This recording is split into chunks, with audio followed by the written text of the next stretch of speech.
I looked at Ethan briefly, then back at Daniel. Yes. We were both silent for a bit. And somehow, instead of devastation, something else settled across Daniel's face. Sadness, but also relief. Like finally hearing the truth out loud hurt less than living around unfinished feelings constantly. Okay, he said quietly. Just that. No drama. No explosion. Just acceptance arriving painfully slowly. And honestly, that almost made me cry harder than anger would have. Daniel got discharged from the hospital a week later. Ethan picked him up himself. Of course he did. The three of us walked out together into cold afternoon sunlight, and for a strange moment, everything felt almost normal again. Not the old normal. That version was gone forever. Something quieter. More careful. Like people rebuilding after surviving something destructive. Daniel moved slower now because of the ribs. Less polished. Less performative. And somehow, more honest than I'd ever seen him. You both look annoyingly functional, he muttered while Ethan unlocked the car. Ethan glanced at him once. You crashed into a divider. That's not the point. Despite everything, I laughed softly. And Daniel smiled faintly, like hearing that sound again mattered more than he wanted to admit. The drive back was calm until Daniel suddenly said, My father still hates both of you, by the way. Of course. Reality always returns eventually. Ethan kept his eyes on the road. I assumed that already. No, Daniel replied dryly. You underestimated him. He's actively researching new ways. We were both silent for a bit. Then I asked carefully, How bad is it? Daniel leaned back slowly against the seat. He thinks Ethan manipulated me emotionally. Ethan actually laughed softly at that. The first genuine laugh I'd heard from him in days. That's creative. Daniel looked at him tiredly. He's grieving his version of my future. That sentence landed heavily. Because suddenly, I understood something important. Parents like Daniel's father don't just lose control when plans fail. They lose identity. And people become dangerous when identity starts collapsing. What is he trying to do? I asked quietly. Another silence. Then Daniel answered honestly. Separate you. Cold spread through me immediately. How? He looked at Ethan briefly before answering. Business first. That made sense. Of course it did. Another silence. Then Daniel smiled faintly to himself. Lighter. That word stayed with me. Because Ethan always felt heavy before. Controlled. Intense. Like someone constantly bracing for impact. But you know what's funny? Daniel added quietly. What? He always looked at you like you were the first good thing he didn't trust himself to keep. Everything inside me stopped for a second. Because somehow, that sounded painfully accurate too. We were both silent for a bit. Then Daniel looked at me carefully. You should stay. I frowned slightly. What? With him? Pause. He needs someone who doesn't want anything from him. That sentence almost broke me emotionally. Because after everything, Daniel still understood Ethan better than anyone else alive probably ever would. And maybe that was what real love looked like too sometimes. Not possession, not resentment. Just wanting someone you care about to survive happily, even if it isn't with you. Life slowly settled after that. Not perfectly, but enough. Daniel focused on recovery. Ethan focused on protecting what was left of his company. Me. I focused on learning how to exist inside a love that still felt bigger than I fully understood sometimes. Weeks passed quietly. The media lost interest eventually. Scandals disappear quickly once newer scandals arrive. That's the strange thing about public attention. It feels permanent while you're inside it. Then suddenly, people move on without warning. One evening, Ethan and I ended up back at his apartment after dinner, rain tapping softly against the windows while the city glowed dimly outside. I sat curled against the corner of the couch wearing one of his sweaters while he worked on his laptop beside me. And for the first time since all this started, everything felt peaceful. Not tense peace. Real peace. The kind built slowly after surviving chaos together. You've been staring at the same email for 10 minutes, I said softly. Ethan glanced up briefly. I'm thinking. That usually worries me. A faint smile touched his face. It should. We were both silent for a bit. Then he closed the laptop entirely and leaned back against the couch. That alone got my attention immediately. because Ethan rarely stopped working voluntarily. What happened? I asked quietly. Another silence. Then, my board wants me to expand to Singapore. I blinked slowly. That sounds good. It is. But his expression shifted slightly. They want me there for most of the year. Everything inside me stilled. Not panic, just awareness. Because sometimes life changes quietly before people realize it. That's far, I admitted softly. Yes. We were both silent for a bit. Rain filled the silence between us gently while neither of us rushed to fix the discomfort immediately. Then finally, Ethan looked at me directly. I told them no. That surprised me instantly. What? I declined it. Why? The answer came too fast. Because of you. And suddenly, Daniel's father's warning echoed loudly in my head again. He'll destroy things for you. My chest tightened immediately. No. Ethan frowned slightly. What? You don't get to make decisions like that because of me. His expression sharpened instantly. It's my decision. That affects your entire future. It affects ours. We were both silent for a bit. Then I shook my head slowly.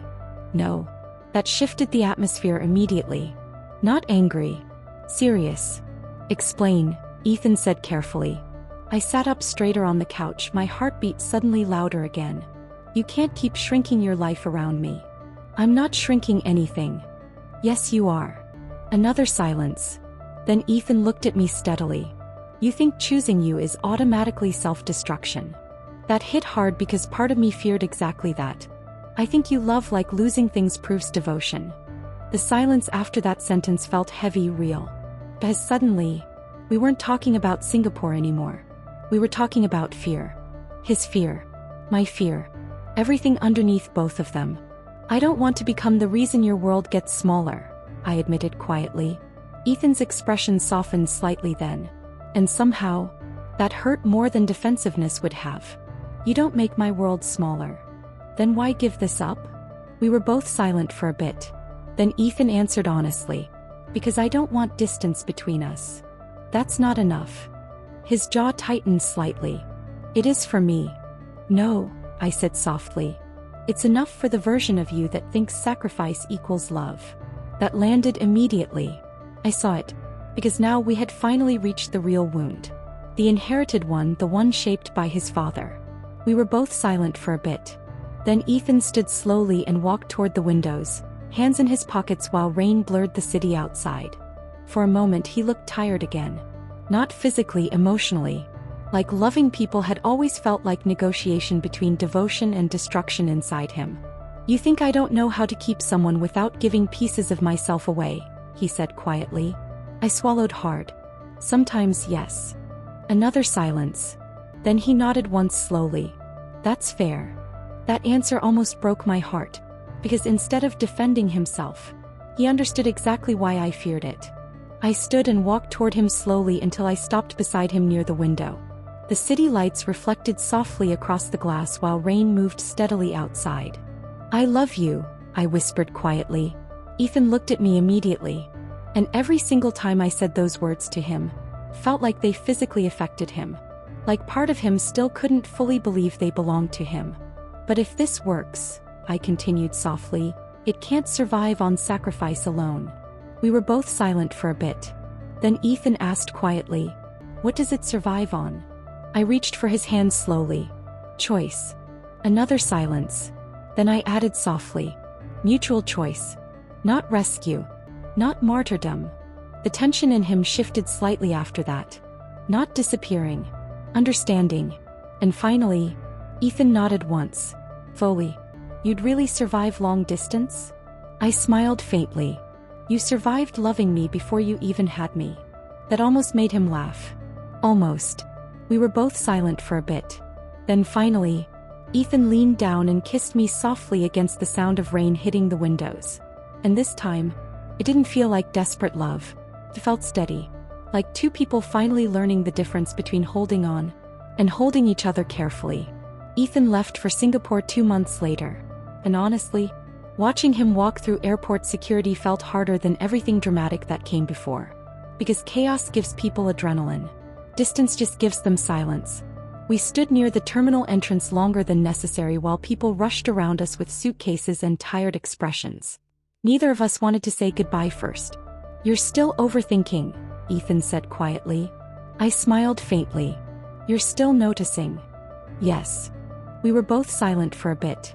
Then he reached up and brushed his fingers lightly against my jaw the same way he always did when he was trying to memorize me without admitting it. "I hate leaving you here." That honesty hurt. Because Ethan rarely admitted dislike or discomfort directly. If he said it out loud, it mattered deeply. "You're not leaving me," I whispered softly. "Feels like it." We were both silent for a bit. Then I stepped closer and adjusted the collar of his coat slowly just to give my hands something to do besides shake. "This is a good thing," I reminded him quietly. "I know. You worked too hard to build all of this." "I know. But..." His expression softened slightly. "I got used to you existing in every part of my day." That almost destroyed me emotionally right there in the middle of the airport. Because somehow, the quiet admissions always hit harder than dramatic ones with Ethan. "I'm still existing," I whispered. "Just farther away." We were both silent for a bit. Then finally, boarding got announced. Reality always interrupts eventually. Ethan exhaled softly through his nose like he physically disliked the sound of it. "I should go." "Yes." Neither of us moved immediately. Then suddenly, his hand settled against my waist carefully and he kissed me. Not rushed. Not desperate. So certain. Like a promise instead of goodbye. When he pulled back slightly, his forehead rested briefly against mine. "Call me when you get home." I smiled through the tightness in my chest. "You say that every time. And you still don't always do it." "That's because I enjoy annoying you." A faint smile finally appeared on his face. "There it is." "What?" "You trying to make this easier for me." We were both silent for a bit. Then Ethan kissed my forehead once more before finally stepping back. And suddenly, the distance already started. I watched him disappear through security without looking away once. Not because I wanted drama. Because I wanted to remember exactly how he looked walking toward a future he almost gave up for me. And somehow, that mattered. The apartment felt unbearably quiet that night. Too still. Too empty. I wore one of his sweaters while sitting on the couch pretending to watch television and realizing I hated long distance almost immediately. Which honestly felt unfair. Because Ethan handled it better than I did at first. Or maybe he just hid it better. Every morning I woke up to messages already waiting for me because of the time difference. "Eat breakfast.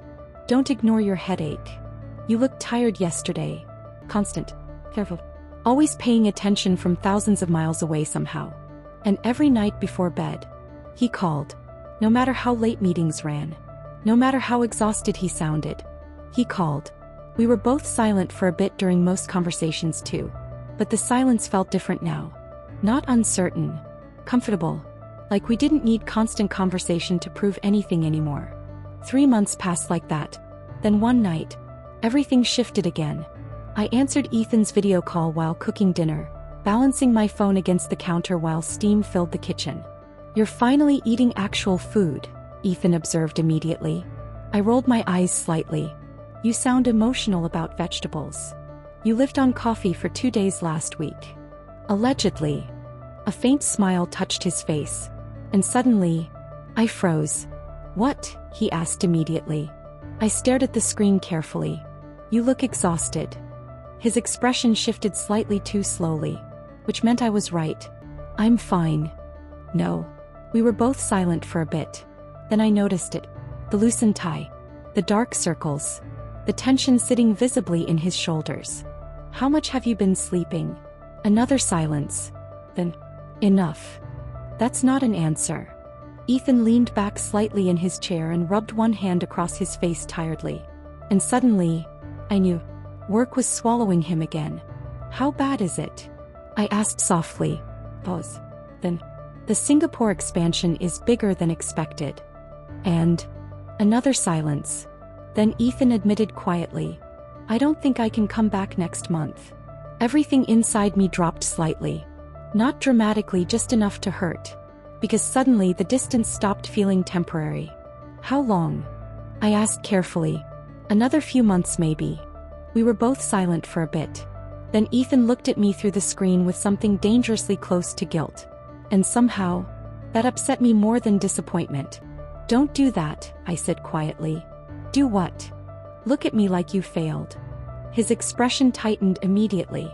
"I told you this wouldn't become something where you lose pieces of your life for me," I continued softly. "That doesn't mean I want to be away from you." "I know." Another silence. Then I smiled faintly despite the ache building in my chest. "You know what the worst part is?" "What?" "I miss your annoying observational skills." That actually made him laugh softly. Real laughter. God, I miss that sound. "You miss being psychologically profiled daily?" "Yes," I admitted quietly. "It's unsettling."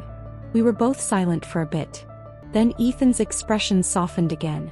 "I miss you too." Simple. Honest. And somehow, distance made those words feel heavier now. More earned. "I can do a few more months," I whispered softly.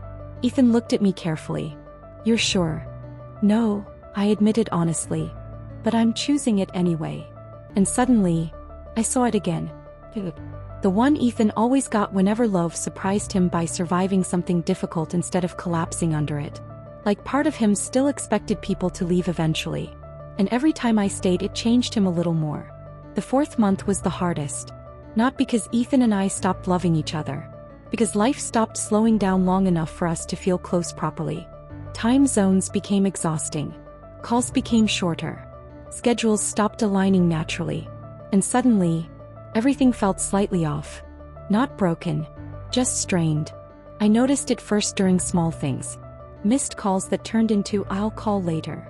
Later becoming tomorrow. Tomorrow becoming 3 days. Not intentionally. That was the dangerous part. Nothing dramatic was happening. Life was just consuming us slowly. One night, I fell asleep waiting for Ethan to call. When I woke up around 3 in the morning, my phone showed 2 missed calls and 1 message. "Sorry. Meeting ran late." I stared at the screen for a long time in the dark. Not angry. Just tired. And somehow, that felt worse. The next evening, Daniel noticed immediately. Of course he did. We were having dinner together because Ethan insisted someone physically check that I was eating actual meals occasionally. Which honestly felt invasive but annoyingly thoughtful. "You look sad," Daniel said casually while pouring wine. "I look tired." "You've looked tired before. This is different." We were both silent for a bit. Then I sighed softly. "I think long distance slowly turns people into ghosts." Daniel leaned back slightly in his chair. "That sounds dramatic." "It feels dramatic." A faint smile touched his face briefly. "You miss him?" "Yes." "Then tell him." I laughed quietly under my breath. "It's not that simple." Daniel looked at me carefully for a second. "No," he admitted softly. "It probably isn't." We were both silent for a bit. Then he added, "But Ethan loves you in a terrifyingly permanent way. I doubt this changes that." That should have comforted me. Instead, it made something ache deeper. Because permanence means very little if people stop existing in each other's daily lives. "I don't want us to survive each other from a distance," I admitted quietly. Daniel's expression softened slightly then. "You think he's slipping away?" Pause. Then I answered honestly. "I think we're both trying so hard to survive separately that we forgot how to exist together." That silence afterward felt painfully accurate. Because suddenly, I realized that was exactly the problem. Love was still there. Strongly. But connection? Connection requires presence. And presence becomes difficult across oceans and exhaustion. Later that night, Ethan finally called while I was getting ready for bed. The second his face appeared on screen, everything inside me softened painfully again. Which honestly frustrated me. Because love shouldn't survive this easily when people are exhausted. "You're awake," he said quietly. "You sound surprised." "It's late." We were both silent for a bit.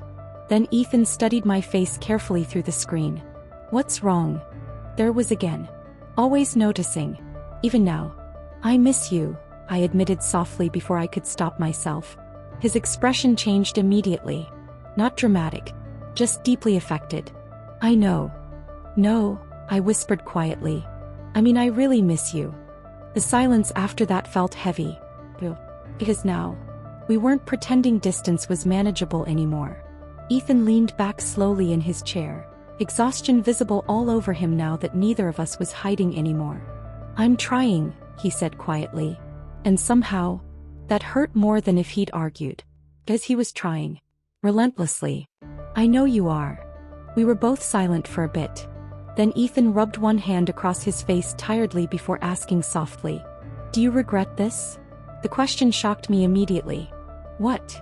"Singapore." "All of it." My chest tightened painfully. "No." He looked unconvinced. "You hesitated." "Because I hate that you even asked me that." Another silence. Then Ethan looked away briefly. And suddenly, I understood something terrifying. He was scared too. Not of losing love. Of becoming distant enough to lose connection. "You think I'm slowly disappearing from your life," he admitted quietly. "No," I whispered immediately. "But..." We were both silent for a bit. Then I answered honestly, "I think we're surviving instead of living." That landed heavily between us. Because again, truth doesn't need to be loud to hurt. Ethan closed his eyes briefly before exhaling softly. "I don't know how to fix this from here." That sentence almost broke me emotionally. Because Ethan always tries to solve things. Always. And for the first time, he sounded helpless. "I don't need you to fix it," I whispered. "Then what do you need?" The answer came before I could overthink it. "You." Silence. Then Ethan opened his eyes slowly and looked at me like that sentence physically reached inside him somewhere painful. We were both silent for a bit. Then finally, he spoke quietly. "Come to Singapore." Everything inside me stopped. "What?" "Come here." His voice steadied slightly now. Certain again. "Not forever. Just for a while." My heart started beating harder immediately. "Ethan. I miss you too," he interrupted quietly. "And I'm tired of screens pretending to be enough." That sentence settled deeply inside me. Because honestly, I was tired too. Tired of missing him through pixels. Tired of falling asleep alone. Tired of conversations ending because one of us had meetings or exhaustion waiting. "You're asking impulsively," I said softly. "No." We were both silent for a bit. Then Ethan smiled faintly. "I've wanted to ask for weeks." And somehow that felt even more dangerous. I said yes 3 days later. Not immediately. Because I needed to know the difference between longing and decision. And honestly, that distinction mattered now more than ever. Ethan didn't pressure me once while I thought about it. No convincing. No emotional persuasion. Just patience. Which somehow made me want to go even more. By the time my plane landed in Singapore, I was exhausted, nervous, and painfully aware that I hadn't seen Ethan in almost 5 months. 5 months. Long enough for memories to become dangerous. Because distance can either deepen love or romanticize people unrealistically. And honestly, I wasn't sure which one waited for us anymore. The airport felt too bright after the long flight. Crowded. Fast-moving. I pulled my suitcase behind me slowly through arrivals while my heart beat harder with every step. Then suddenly, I saw him. Standing near the far wall in a black coat. One hand in his pocket while his eyes searched the crowd with visible tension. And the second he saw me, everything in his face changed. Not subtle. Not controlled. Relief. Pure relief. Something inside my chest cracked open instantly. I stopped walking without meaning to. And Ethan? He started moving toward me immediately. Fast. Like the months apart physically disappeared the second he saw me again. Then suddenly, his arms were around me. Tight. Certain. The feeling almost overwhelmed me completely. Because no screen could prepare someone for this. Warmth. Weight. Presence. "I missed you," he said against my hair quietly. Not polished. Not restrained. Honest. And somehow, that sounded even more emotional in person. I laughed softly through the tears threatening unexpectedly behind my eyes. "You look terrible." Ethan pulled back just enough to stare at me in disbelief.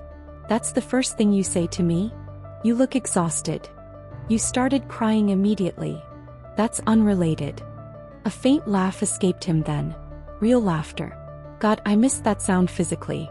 We were both silent for a bit while he looked at me carefully like he was still confirming I was actually there. Then finally, he touched my face gently. "You're real again." That sentence almost destroyed me emotionally. Because somehow, I understood exactly what he meant. Distance turns people into voices eventually. Memories. But now he was solid again. And so was I. The drive through Singapore felt strangely intimate despite the city around us glowing brightly outside. Everything looked different here. Cleaner. Faster. The skyline reflected across glass buildings while rain threatened softly against the night sky. Ethan kept one hand loosely against mine the entire drive like he physically needed reassurance I hadn't disappeared again. "You keep staring at me," I said quietly. "I know. That's unsettling. You changed your hair." I blinked slightly. "That's what you noticed first?" "Yes." We were both silent for a bit. Then I smiled faintly. "You really do notice everything." "I missed everything." That answer settled deeply inside me. Because now, I understood something important. Distance hadn't weakened us. It had starved us. Ethan's apartment overlooked the city from impossibly high above, walls of glass reflecting lights across the dark water beyond downtown. Beautiful. Perfectly controlled. And somehow, lonely. The second we walked inside, Ethan loosened his tie slightly and exhaled like simply being home with me changed the atmosphere immediately. "You hate it here," I said softly. His eyes lifted toward mine instantly. "What? You survive here. You don't live here."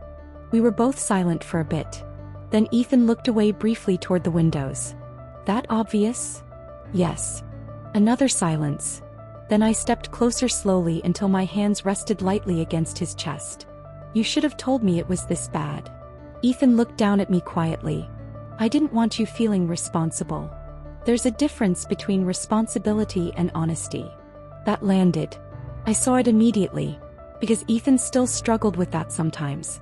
Protecting people by carrying things alone. "You look lonely," I whispered softly. Something in his expression shifted painfully then. Like hearing someone say it out loud made it real in a way he couldn't avoid anymore. "I am lonely," he admitted quietly. The honesty in that sentence hurt more than I expected.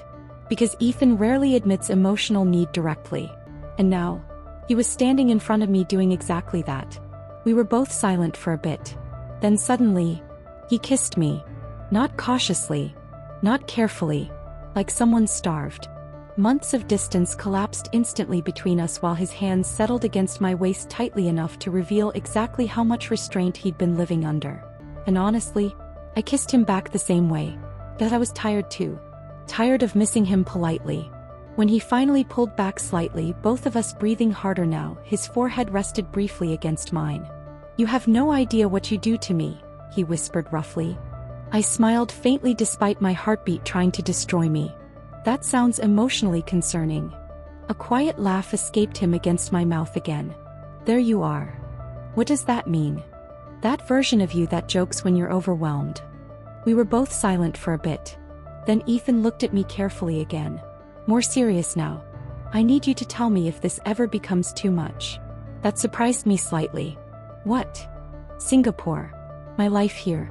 All of it." His gaze stayed fixed on mine. "I love you enough to hear the truth." That sentence settled deeply into me. Because this was the difference now. Not dramatic sacrifice. Not possession. Honesty strong enough to survive discomfort. I touched his face gently and answered quietly. "Then you need to promise me the same thing." Then Ethan nodded once slowly. "I promise."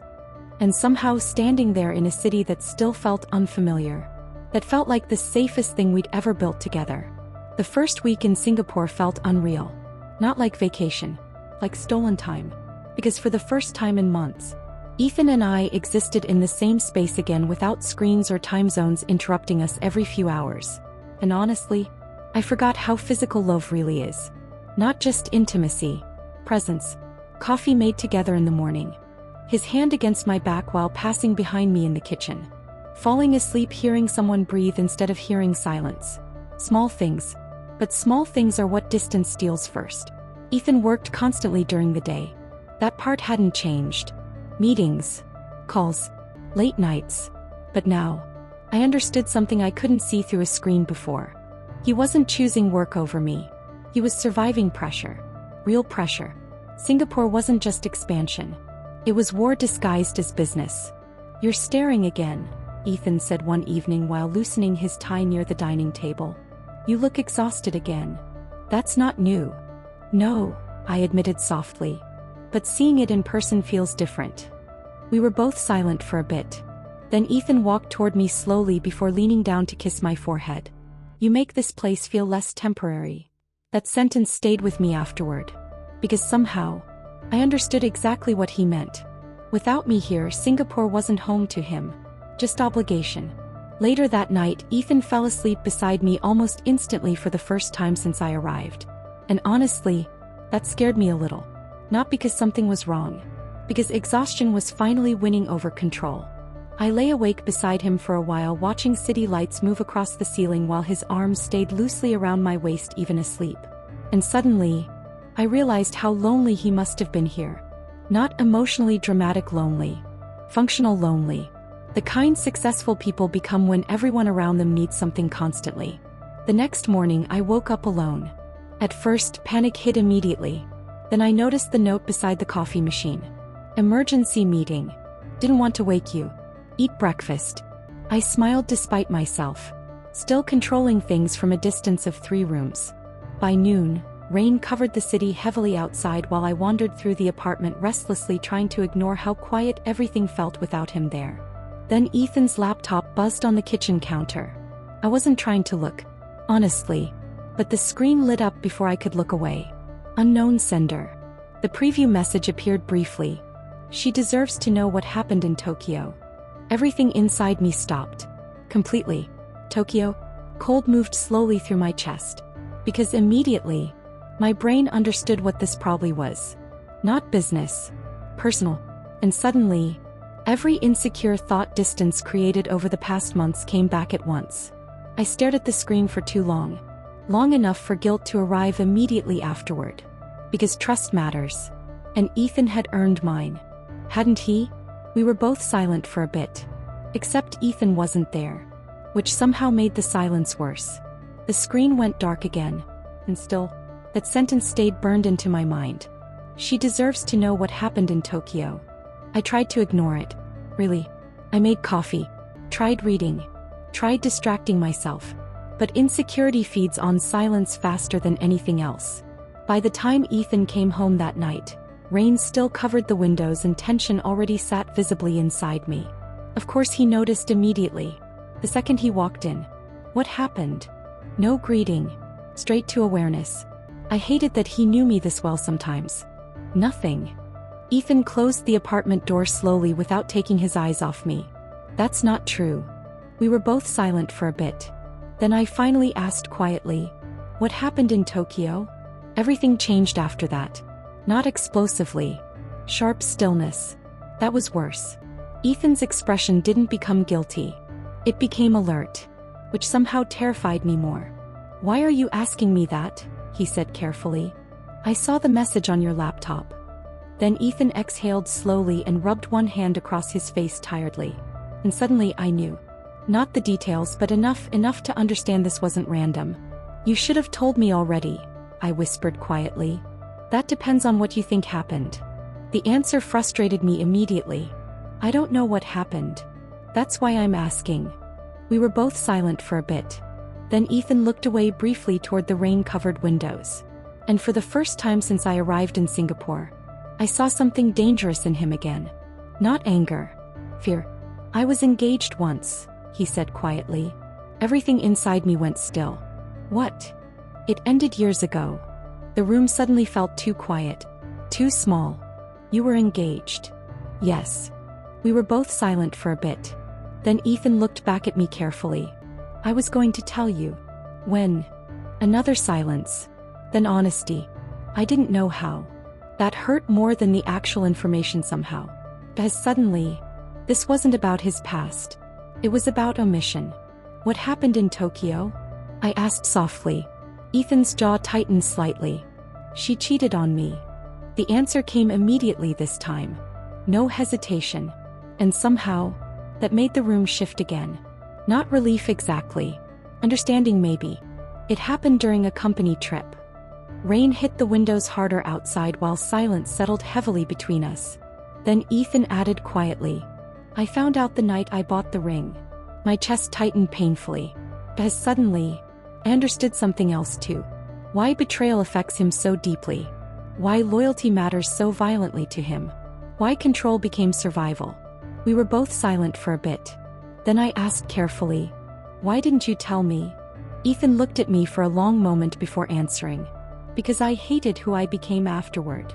That sentence landed hardest of all. Because suddenly, this wasn't just history. It was damage.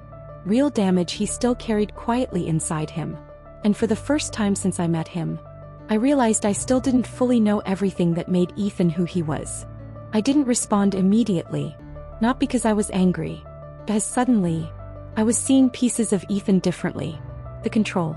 The distance he used to keep. The way betrayal seemed to physically offend him. None of it appeared out of nowhere. Pain always leaves fingerprints somewhere. Rain moved steadily against the windows while silence stretched between us carefully. Not hostile. Just heavy. Ethan didn't push me to speak first either. That mattered. Because years ago, maybe he would have tried controlling the conversation before it could become dangerous. No. He waited. We were both silent for a bit. Then I finally asked quietly, "How long ago?" "5 years. Another pause. "And you loved her?" It wasn't a question. Ethan looked away briefly before answering. "Yes." The honesty hurt strangely. Not jealousy. Just reality. Because loving someone before me meant Ethan existed emotionally long before our story started. And sometimes, people forget that about love. "You were going to marry her," I whispered softly. "Yes." We were both silent for a bit. Then I asked the question sitting underneath everything else. "Did you love her the way you love me?" That shifted him immediately. Not discomfort. Focus. Like he understood how important the answer was. No. The answer came instantly. Too instantly to be performative. My chest tightened slightly. How was it different? Ethan looked at me quietly for several seconds before answering. "With her, I loved who I thought I should become." That sentence settled heavily into the room. Because somehow, I understood it immediately. Expected love. Structured love. Safe love. The kind powerful families approve of. "And me?" I asked softly. Another silence. Then Ethan stepped closer slowly. "With you." His eyes stayed fixed on mine. I became more myself instead. That almost broke something inside me emotionally. Because no one had ever described love to me that way before. Not as transformation into someone better, but as permission to become more honest. We were both silent for a bit. Then I asked carefully, "Why did the message scare you?" That answer took longer. Finally, Ethan exhaled softly. "Because Tokyo was the worst version of me." Cold moved slowly through me. "What do you mean?" Another silence.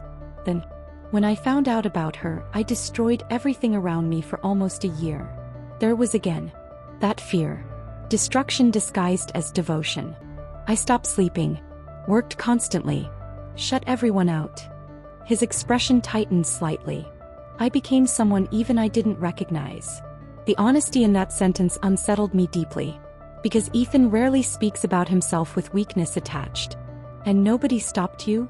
A humorless smile touched his face briefly. "People benefited from it." That answer hurt too. Of course they did. Successful men get rewarded for self-destruction all the time as long as it produces results. That's why Daniel's father said what he said, I whispered softly. Ethan looked at me immediately. "What?" "He told me once that loving you comes with a price." Another silence. Then Ethan nodded slowly. He wasn't completely wrong. That honesty mattered more than defensiveness would have. Because now, he wasn't pretending intensity automatically equals health anymore. "You're not that person now," I said quietly. Ethan's gaze stayed on mine carefully. "No," he agreed softly. "Because you don't let me disappear into myself." That sentence settled somewhere deep inside my chest. Because suddenly, I understood something important. Love didn't heal Ethan magically. It interrupted him. Stopped him from becoming isolated inside power and pain again. We were both silent for a bit. Then I stepped closer until my hands rested lightly against his chest. "You should have trusted me with this sooner." "I know." "No," I whispered softly. "I mean really trusted me." The tension in his expression shifted then. Not defensiveness. Regret. "I'm still learning how to do that." he admitted quietly. And honestly, that answer felt more intimate than perfection ever could. Because trust is harder for damaged people than love sometimes. Love can happen instinctively. Trust requires surrender. I don't need you to be untouched, I said softly. Ethan's eyes searched mine carefully. What do you need? The answer came naturally. Present. We were both silent for a bit. Then Ethan reached up and touched my face gently, like grounding himself through contact again. I'm trying. I know. Another silence settled. Softer now. Then finally, I smiled faintly. You know what's annoying? A faint shift touched his expression immediately. What? You're emotionally complicated in every country apparently. That actually made him laugh quietly. Real laughter. God, I love that sound. And you're making jokes because you're overwhelmed again, he observed. There he is. What does that mean? That version of you I recognize. We were both silent for a bit. Then Ethan leaned down and kissed me softly while rain blurred the city behind us. Not desperate this time. Honest. And somehow, that felt even more intimate. Because now I knew something important about Ethan. He didn't love me because I healed the broken parts of him. He loved me because I saw them clearly and stayed anyway. The next few days in Singapore felt different after that conversation. Closer somehow. Not because Ethan suddenly revealed every hidden part of himself overnight. But because now, I understood the shape of his silence better. And that changes intimacy. You stop fearing distance quite as much once you understand where it comes from. One night, Ethan took me to dinner on the rooftop of a hotel overlooking the city. The skyline glowed gold against the water while warm wind moved softly through the open space around us. Everything looked impossibly beautiful. Controlled. Expensive. Untouchable. Very Ethan. You planned this, I said while sitting down across from him. Yes. That's concerning. A faint smile touched his face. You say that every time I do something thoughtful. Because it usually means you're hiding stress. That actually made him laugh softly. You know me too well now. We were both silent for a bit while wine got poured and city lights flickered below us.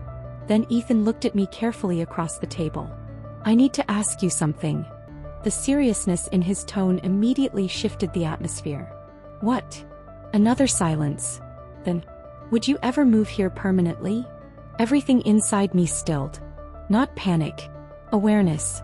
Because suddenly, this wasn't hypothetical distance anymore. This was future. Real future. You mean Singapore? Yes. We were both silent for a bit. Then I asked carefully, do you want to stay here permanently? That question mattered. Because compromise only works when people answer honestly first. Ethan looked out briefly toward the skyline before answering. No. That surprised me slightly. You don't? No. Then why ask? Another silence. Then Ethan answered quietly. Because I need to know if we're building toward the same life. That sentence settled heavily between us. Because suddenly, we weren't talking about months anymore. We were talking about years. Homes. Careers. Sacrifice. Real things. I don't want to become someone who follows your life around, I admitted softly. Ethan nodded immediately. I know. I mean it. So do I. We were both silent for a bit. Then he leaned back slightly in his chair. That's why I'm asking instead of deciding. That mattered. More than he probably realized. Because old Ethan might have already rearranged his entire future privately before involving me. This version, he was trying to build with me instead of around me. I could live somewhere new, I admitted carefully. But, another silence. Then honesty. I'm scared of disappearing into your world. That landed immediately. I saw it in his face. Because somehow, that fear mattered deeply to him too now. You won't, he said quietly. You can't promise that. No, he admitted. But I can promise I'd notice if it started happening. That answer settled inside me slowly. Because awareness. That was always what mattered most between us. Not perfection. Awareness. We were both silent for a bit. Then Ethan asked softly, what do you want? The question should have been simple. It wasn't. Because for the first time in my life, I wasn't choosing between love and independence. I was trying to figure out how both survive together. I want my own life, I admitted quietly. Ethan nodded once. Good. I want work that belongs to me. Good. I want space to still recognize myself. Then Ethan looked at me steadily. You think loving me threatens those things? I swallowed slowly. Sometimes. That honesty hurt him slightly. I saw it immediately. But he didn't look away. Didn't defend himself. Just listened. We were both silent for a bit. Then finally, Ethan spoke quietly. My mother disappeared into my father's life. That surprised me immediately. What? She gave up everything for him. His expression shifted slightly colder now. And afterward she spent years resenting him for choices she made herself. That sentence stayed with me. Because suddenly, I understood something else about Ethan. Why autonomy matters so violently to him. Why he keeps asking me to choose freely instead of emotionally surrendering. You're afraid I'll hate you one day, I whispered softly. Ethan looked at me carefully. I'm afraid you'll lose yourself trying to love me.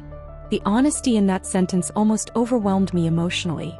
Because somehow, that fear sounded more loving than promises ever could. We were both silent for a bit. Then I smiled faintly. You know what's strange? What? I think we spend more time trying not to destroy each other than most couples spend trying to stay together. That actually made Ethan laugh quietly. Probably accurate. And somehow that makes me trust us more. His expression softened immediately after that. Because he understood exactly what I meant. Love isn't safe because people feel intensely. It's safe because people stay aware while feeling intensely. Ethan reached across the table slowly until his fingers brushed lightly against mine. Then quietly, I don't need you to follow me. My chest tightened slightly. What do you need? Then Ethan answered in that calm, steady voice that always felt dangerously honest. I need you to keep choosing me while still choosing yourself. Everything inside me softened painfully after that. Because that was it. The entire point. Not sacrifice. Not possession. Mutual choosing. Again and again. And somehow, under the lights of a city neither of us fully belonged to yet. That felt like the most real thing we'd ever built together. I stayed in Singapore for another 3 weeks. Long enough for routines to form again. And honestly, that scared me a little. Because Ethan and I were dangerously good at becoming part of each other's daily lives. Morning coffee together. Late night conversations half asleep in bed. Waiting for him to come home from meetings just to eat dinner together at midnight. Small things. But small things create attachment faster than grand gestures ever do. One evening, Ethan came home later than usual. I was sitting on the couch reading when the apartment door opened quietly. The second I looked up, I knew something was wrong. Not dramatic, subtle. But Ethan's control looked thinner tonight somehow. His tie loosened unevenly. His shoulders tight. His expression distant in a way I hadn't seen in months. You're late, I said softly. Yes. No explanation. That alone told me enough. We were both silent for a bit while he set his keys down slowly near the kitchen counter. Then finally, I stood and walked toward him carefully. What happened? Another silence. Then Ethan exhaled softly through his nose. My mother came to Singapore. Everything inside me stilled. When? This afternoon. Cold moved slowly through my chest immediately. Not fear exactly. Anticipation. Because nothing involving his mother ever stayed emotionally simple. You saw her? Yes. We were both silent for a bit. Then I asked quietly, how bad was it? A humorless smile touched his face briefly. She accused me of reorganizing my entire life around you. That hurt unexpectedly. Not because it was entirely false. Because part of me feared it too sometimes. And what did you say? Ethan looked at me then. Directly. I said you were the first decision that ever made my life feel more honest instead of more controlled. Everything inside me tightened painfully. Because somehow, that sounded exactly like him. Beautifully sincere and emotionally terrifying at the same time. We were both silent for a bit. Then Ethan loosened his tie completely and sat down heavily against the couch like exhaustion finally caught up to him physically. She wants me back in Seoul permanently. And another silence. Then she offered me full control of the company. That stopped me immediately. What? She's stepping back. My chest tightened. No, not tightened. Warned. Because power like his mother's never moves without purpose. She wants something. I said quietly. Yes. What? Ethan looked at me steadily. She wants you gone first. There was direct cling. The same conflict returning in a different country. We were both silent for a bit. Then I sat beside him slowly. What exactly did she say? Another pause. Then Ethan answered calmly enough that I knew the words themselves must have been brutal. She said I've confused emotional attachment with love. That sentence lingered heavily between us. Because honestly, that fear existed inside me too sometimes. She thinks you're temporary, Ethan continued quietly. And eventually I'll resent what I gave up for you. We were both silent for a bit. Then I asked softly, did it affect you? That answer took longer. Finally, yes. Honest. Always honest now. Because part of you thinks she might be right, I whispered. Ethan looked away briefly toward the windows before answering. I think loving you changed my priorities. That's not the same thing. I know. Another silence settled. Heavy but careful. Then Ethan looked back at me quietly. But sometimes I can't tell where healthy compromise ends and self-destruction begins. That sentence almost broke my heart. Because underneath all his confidence, Ethan was still terrified of becoming his father. Terrified of destroying himself through devotion. I reached for his hand slowly. You know what I think? His eyes lifted toward mine immediately. What? I think people like your mother only understand power when it costs something. We were both silent for a bit. Then I continued softly. So she assumes love must work the same way. That landed immediately. I saw it. As suddenly, Ethan understood what I meant. His mother viewed sacrifice as proof because her entire world operated through transaction. Power given. Power taken. Control exchanged. But us, we were trying to build something else entirely. She thinks if I loved you correctly, I'd protect my position first, Ethan said quietly. Yes. Then I smiled faintly. And honestly, she'd hate me even more if she realized I'd never ask you to choose me over yourself. That actually made Ethan laugh softly. Small. Tired. But real. She already hates you aggressively enough. That's fair. We were both silent for a bit. Then Ethan's expression softened again while he looked at me carefully. You know what scares me most? What? That part of me still wants to give everything up sometimes if it means keeping you. The honesty in that confession hit deeply. Because he trusted me enough now to admit the dangerous thoughts instead of acting on them silently. I touched his face gently. And you know what matters? What? That now you tell me instead. Then Ethan leaned into my touch slightly without even realizing it. And somehow, that tiny unconscious movement felt more intimate than anything else. Because healing isn't becoming harmless. It's learning not to carry your damage alone anymore. The morning I left Singapore felt quieter than the airport goodbye months earlier. Not because it hurt less. Because now, the pain felt familiar. Which honestly seemed more dangerous. Ethan drove us to the airport before sunrise while the city still looked half asleep outside the windows. Neither of us spoke much at first. His hand stayed loosely over mine against the center console the entire drive, like physical contact alone helped him stay calm. You're thinking again, I said softly. I always think when you leave. That answer hurt. Because he said it so naturally. Like departure had already become something emotionally tied to me in his mind. We were both silent for a bit.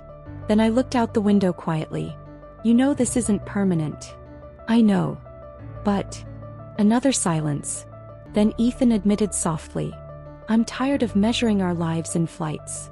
That sentence settled heavily inside me. Because honestly, I was tired too. Tired of counting time zones. Tired of temporary plans. Tired of loving someone through departures. The airport looked cold under the early morning lights. People moved around us with sleepy urgency while Ethan carried my suitcase beside me, like letting go of it physically might somehow make this feel more real. We stopped near security. And suddenly, neither of us knew how to say goodbye correctly anymore. Because goodbyes imply certainty about reunion. And life stopped feeling certain a long time ago. You'll call me when you land, Ethan said quietly. You always say that. And you still forget sometimes. That's because I enjoy watching you become emotionally controlling. A faint smile touched his face briefly. There you are again. What does that mean? That version of you that jokes when things hurt. We were both silent for a bit. Then Ethan stepped closer slowly until his forehead rested briefly against mine. "I don't want this forever," he whispered softly. The honesty in his voice almost cracked something open inside me. Because he wasn't talking about distance anymore. He was talking about uncertainty itself. "I know." Another silence. Then suddenly, Ethan pulled something from his coat pocket. Small black box. Everything inside me stopped instantly. Completely. "Ethan." His expression shifted immediately. Not panic, awareness. "It's not what you think." That sentence has never reassured anyone in history. Despite everything, he laughed quietly, then opened the box. Inside sat a simple silver key. I blinked slowly. "What?" "It's for the apartment." Relief hit so hard it almost made me dizzy. Followed immediately by emotion. Different emotion. "You're giving me a key." "Yes." We were both silent for a bit. Then Ethan looked at me carefully. "I know it's symbolic." "That's an understatement." A faint smile touched his face again. "I wanted you to know this is your space too now." That sentence settled deeply into me. Because Ethan understood something important finally. Love isn't proven through dramatic sacrifice. Sometimes it's proven quietly. By making room for someone in your actual life. Not just your emotions. I closed my fingers slowly around the key. And somehow, it felt heavier than metal should. "You're shaking," Ethan observed softly. "You emotionally ambushed me at 6 in the morning." "That sounds dramatic." "You carry emotional intensity like a weapon." That actually made him laugh again. Real laughter. God, I loved that sound. We were both silent for a bit. Then Ethan's expression softened carefully. "You don't have to use it immediately." "I know. I just..." Pause. "I needed you to know there's space for you here." That almost destroyed me emotionally right there in the middle of the airport. Because after everything, that was what we'd really been building all along. Not possession. Not dependency. Space. Space for two people to exist honestly beside each other without disappearing. I reached up slowly and touched his face gently. "You know what's terrifying?" His eyes stayed fixed on mine immediately. "What?" "This feels healthier than anything I've ever trusted before." That landed hard. I saw it immediately. Because Ethan understood exactly why that frightened me too. Healthy love feels unfamiliar to people who expect intensity to equal instability. We were both silent for a bit. Then finally, boarding got announced. Reality interrupting us again. Ethan exhaled softly through his nose like he physically disliked the sound. "I hate airports now," he muttered quietly. "That's because you associate them with emotional suffering. You ruined travel for me." "That sounds personal." A faint smile touched his face again before disappearing slowly. Then Ethan kissed me. Swiftly. Carefully. Like he was memorizing me again. And when he pulled back, his eyes stayed on mine. "Come back soon." Not demand. Not pressure. An invitation. I smiled faintly despite the ache already building in my chest. "Keep choosing yourself while I'm gone." Something shifted in his expression after that. Deeply. Because he knew what I really meant. Don't disappear into work. Don't sacrifice yourself proving devotion. Don't become lonely silently again. Ethan nodded once slowly. "You too." And somehow, that felt bigger than "I love you." Because now we finally understood that loving each other meant protecting ourselves too. Not separately, together. The next 6 months changed everything. Not dramatically. Not through another scandal or crisis or impossible emotional confrontation. Quietly. Steadily. Like two people finally learning that love isn't proven during chaos. It's proven in consistency. Ethan started splitting his time between Singapore and Seoul. Not because the board wanted it. Because he wanted a life that actually belonged to him now. And for the first time in years, he stopped treating rest like weakness. That alone felt impossible at first. There were mornings he still woke up checking emails before sunrise. Still took calls during dinner. Still carried pressure in his shoulders like it physically lived there. But now, he noticed it sooner. And so did I. "You're disappearing again," I told him once quietly while we stood in his kitchen in Seoul. He froze immediately. Old Ethan would have denied it. This version? He exhaled softly and closed the laptop himself. 5 minutes, he said. That's progress. It's painful progress. I smiled faintly. You're learning. No, he corrected quietly. I'm unlearning. That stayed with me, because that was exactly what healing looked like for him. Not becoming someone new. Letting go of the version that survived through isolation. My own life changed too. Not because of Ethan.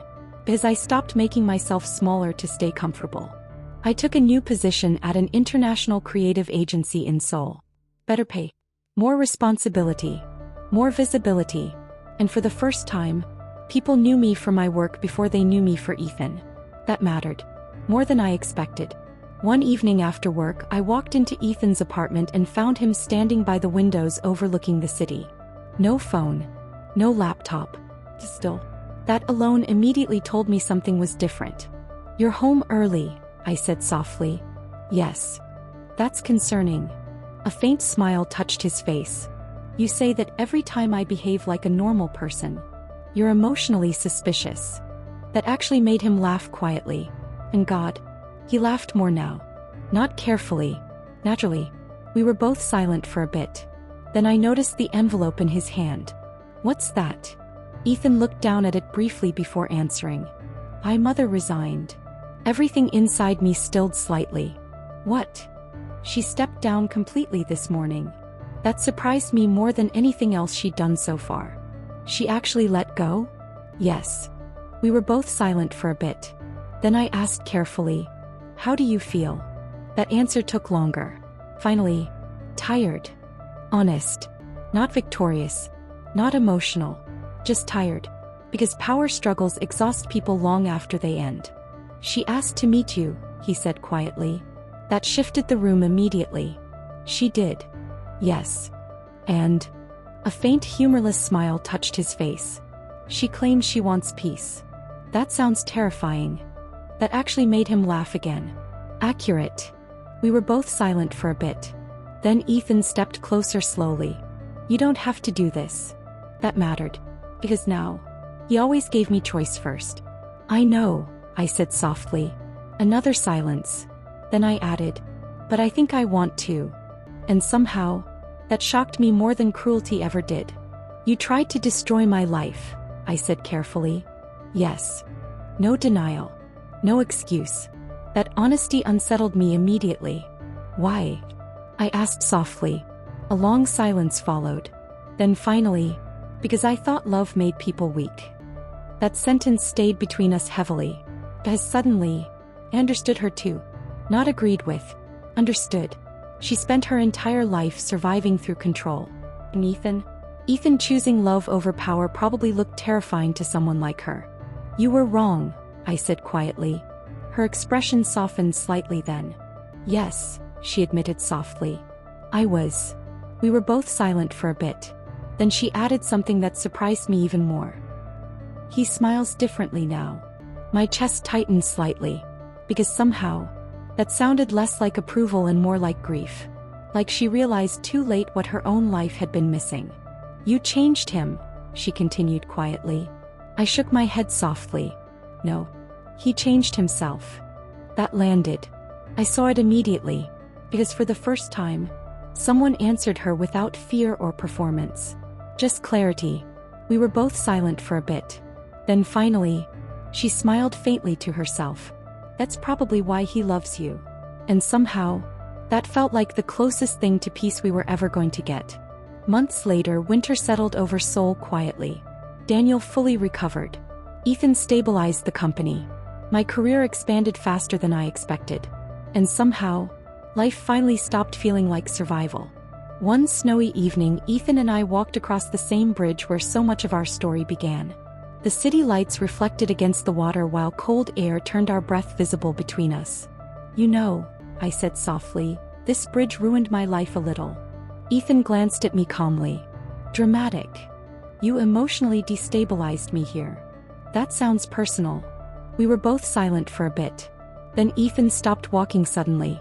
Not casually, intentionally. And immediately, I knew. Something shifted. The air. His expression. The way he looked at me. Everything. You're staring again, I whispered softly. Yes. That's usually dangerous. It is. My heartbeat started rising slowly. As suddenly, I recognized this silence. The meaningful kind. Ethan stepped closer carefully until snow caught lightly in his dark hair while the city glowed behind him. And for the first time since I met him, he looked nervous. Actually nervous. "You changed my life," he said quietly. "Not rehearsed.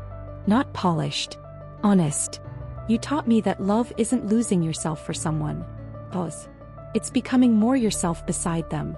Everything inside me tightened painfully. Because that was our entire story. Ethan reached into his coat pocket slowly. And this time, it actually was what I thought. Small black box. Real one. "You once told me you belonged to yourself first," he said softly. "I still do." His expression softened immediately. "I know." Then slowly, he opened the box. Simple ring. Elegant. Certain. Just like him. And I loved that woman enough to ask her to build a life with me anyway. My vision blurred instantly. Not because of the ring. Because of the way he said it. Not possession. Partnership. We were both silent for a bit. Then Ethan smiled faintly. "You're crying again. You emotionally ambushed me in the snow." "That seems to happen often." I laughed softly through the tears threatening now. And honestly, for the first time since I missed that train in Seoul, everything felt clear. Not perfect. Not easy. But right. Completely right. "Yes," I whispered. Ethan closed his eyes briefly like relief physically moved through him. Then he kissed me softly while snow fell around us and the city moved quietly in the distance below. And somehow, felt full circle. Not because our story became simple. Because after everything, we still chose each other. The wedding almost didn't happen publicly. That was Ethan's idea. Of course it was. "If we disappear quietly for a week, nobody can stop us," he said one night while reviewing seating charts with visible irritation. I looked up from the couch slowly. "You say things like a man escaping a government agency." "I am escaping a government agency. It's called my extended family." That actually made me laugh. Because despite everything, Ethan still treated public attention like an unavoidable natural disaster. We were both silent for a bit. Then I held up the guest list carefully. "You invited 87 executives." I was emotionally pressured. "You approved every name." That sounds accusatory. And somehow, that became the rhythm of wedding planning. Not chaos. Just two people trying to build something meaningful without turning it into performance. Daniel became unexpectedly invested in the process almost immediately, which honestly should have concerned all of us. "You can't use those flowers," he said dramatically during one venue meeting in Seoul. I stared at him. "They're flowers.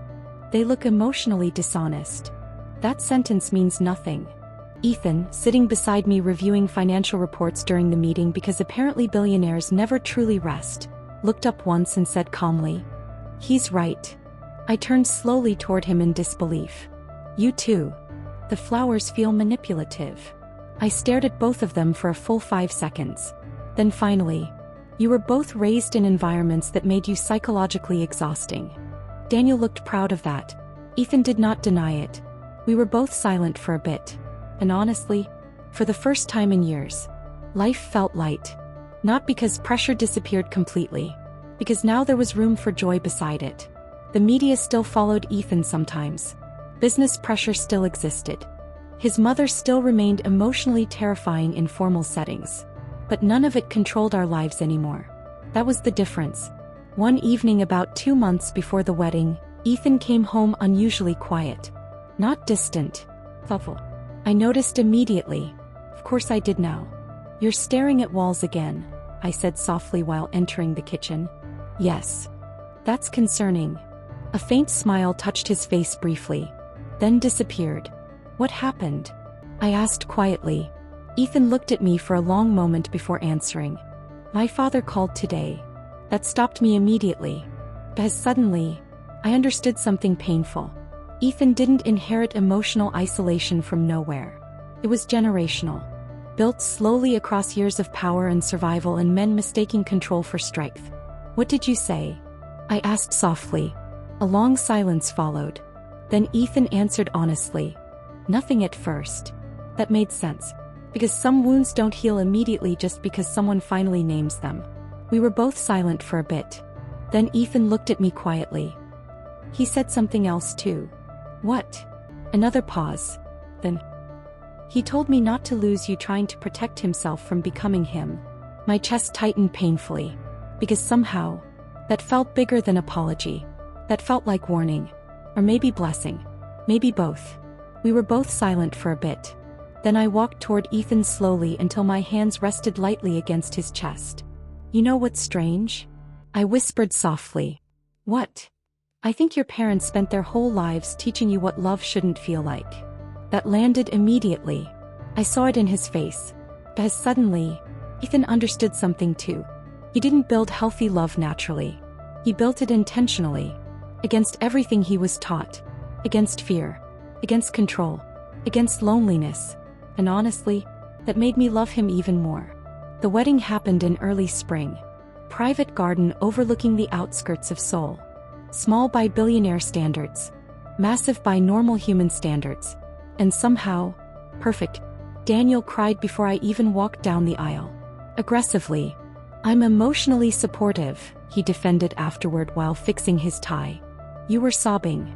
That's subjective. Ethan, standing beside him in a black suit while trying unsuccessfully not to smile, said quietly. He was crying during rehearsal too. That's confidential. We were both silent for a bit. Then the ceremony began. And suddenly, everything slowed. The music. The air. My heartbeat. Ethan stood at the end of the aisle looking at me like every difficult thing we survived led directly to this exact moment. Not possession. Not victory. Recognition. Like he still couldn't fully believe we actually made it here. And honestly, neither could I. When I finally reached him, Ethan took my hands gently. And for the first time since I met him, he looked emotional enough to completely lose composure. You're shaking, I whispered softly. You're very observant. That's usually your job. A faint laugh escaped him quietly. Then the vows started. Ethan's voice stayed calm at first. Controlled. Until, you taught me love doesn't ask people to disappear. Everything inside me broke slightly after that. Because that was it again. The entire story. Not sacrifice. Not surrender. Presence. Choice. Partnership. When it was my turn, I looked at him for a long moment before speaking. You were the first person who loved me without asking me to become smaller first.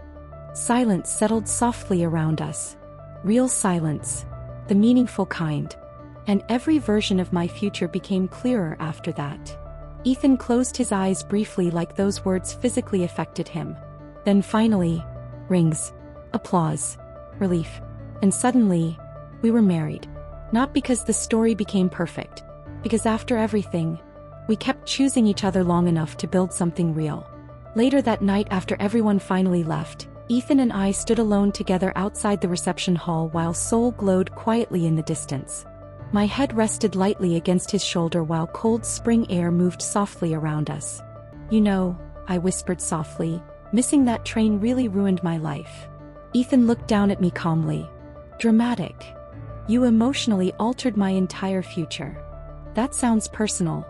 I laughed quietly, then looked up at him, and suddenly, everything felt still. Not uncertain. Not fragile. Home. Finally home. Ethan touched my face gently before kissing me softly under the city lights. And somehow, after all the chaos and pressure and distance and fear, love ended exactly the way it should. Not loudly, but honestly. 5 years later, Seoul felt different again. Or maybe we did. The city still moved too fast. Still glowed endlessly at night. Still carried ambition in every crowded street and glass tower. But now, felt like home instead of survival. Which honestly still surprised me sometimes. I stood in the kitchen early one winter morning making coffee while snow drifted softly outside the windows of the penthouse Ethan once claimed felt temporary. It wasn't temporary anymore. Neither were we. Behind me, quiet footsteps crossed the apartment. Then small arms wrapped sleepily around my leg. Mama. I looked down immediately, and there she was. 4 years old. Messy dark hair. Still half asleep.